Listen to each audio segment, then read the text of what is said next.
I'm really sharing the frame with this Hoya. I'm not even sure where to look, but this is Hoya densifolia, which I think is very appropriate because densifolia, dense foliage, that's exactly what this plant is. I actually got this plant fairly large, you know, not as large as this, but you could see that it has just been vining and twining and growing like crazy. And I have actually another one of these that I got as a cutting, and it's also growing extremely large. I thought this one was a nicer one to show because it feels a little bit more full. I am growing this under a grow light. And again, this is under my Soltech Solutions grow light, and it just puts out a lot of wonderful growth.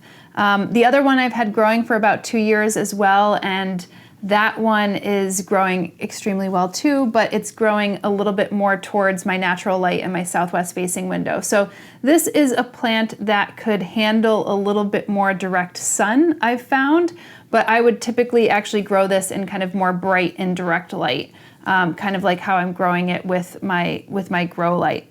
These are very easy plants to propagate. So you'll see that it has a little bit more of green stems, which means that the stems are a little bit more chlorophyllous. I find that the chlorophyllous stems, the ones with the chlorophyll stems, are a little bit more easier to root. And if you look closely, if you could see, some of them start to develop a little bit more adventitious roots. It's going to be very hard for me to show you that. And yep, there it goes. It focuses right there. So the adventitious roots are going to, you know, root up very easily, especially if you're just kind of putting this into some sphagnum. Because this plant grows a lot and grows very quickly, I would say that you're going to want to fertilize this a little bit more regularly. So even on a bi-weekly, you could probably get away with a monthly basis during the growing season. And you could actually use maybe a more well-balanced fertilizer. So like a 10-10-10, or if you're doing the organic route, more like a 1-1-1. Anyway, this plant is kind of outgrowing its little planter right here too, but you could see that I have grown, it's growing in, if it will focus, it's growing in a little bit more of a sphagnum kind of peaty, perlite, barky mixture.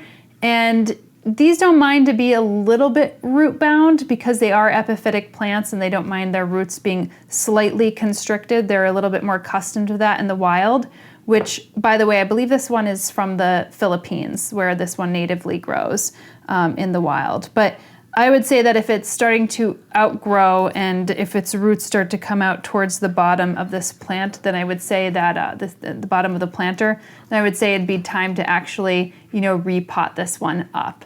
Hasn't flowered for me yet. I've had it for 2 years, so I don't know if I'm doing something wrong or not, but if you're growing this plant, I would love to know what your experiences have been, and you could share in the comments below. Any of that kind of good information is really wonderful because I really look at 365 Days of Plants as an opportunity for people to share their experiences growing these plants in their neck of the woods, and that will provide a really interesting encyclopedia of good plant care tips from people who love growing plants.